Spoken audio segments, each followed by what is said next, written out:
Did you ever have a moment where you felt like you had something to say in the world? And I distinctly remember that, when I was maybe 10, thinking that I had something to say. The creative process is wonderful. It's really satisfying. It really feeds you. It's fun. We're in my studio in Missoula, Montana. I built this studio about 8 years ago. Used to work in the basement, and I'm happy to have some daylight. It's mostly ceramics that I do, but I also do drawing and some mixed media work in here.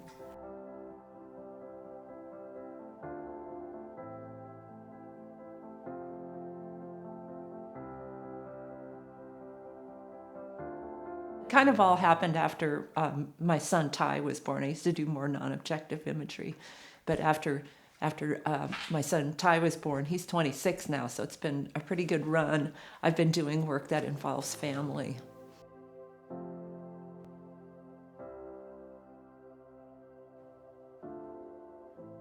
I do mostly work that revolves around the fact that I'm a Chinese American and what that means in terms of my interest in culture and family and ethnicity.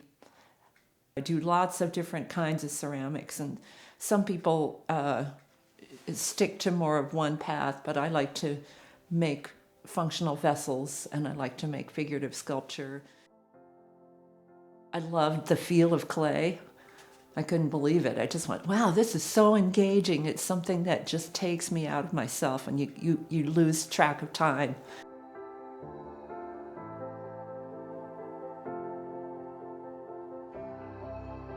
A lot of my imagery are little kids. Like I said, when my son Ty was born, I started thinking about family and about raising children and about my own life as a child, I had a great childhood.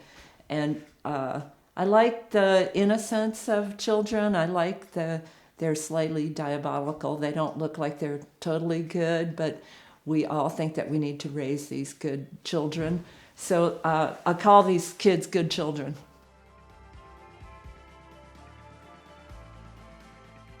So my sister is a computer science professor in Eugene, Oregon. Her name is Beth Lo.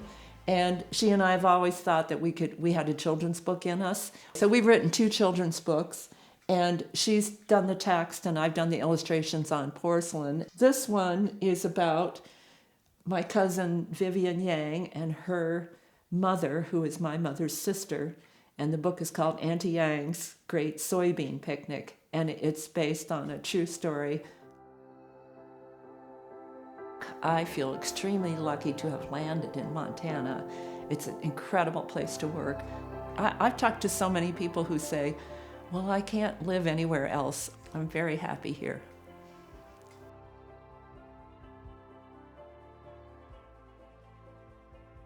Music is an incredible outlet.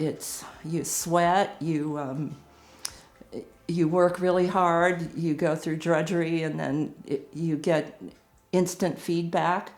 And the visual art is a lot of alone time, which, like I said, I crave that sometimes. I really need it. I listen to my books on tape or my music, and I just have this incredibly controlled environment, a great world to be in. Well, what is art? They don't know a definition of it, but everybody knows what an aesthetic response is. So if you go out in the mountains and you see something, you have a feeling of being uplifted, you have a feeling of awe or inspiration, of motivation. And I think that art does the same thing, only it's made by human.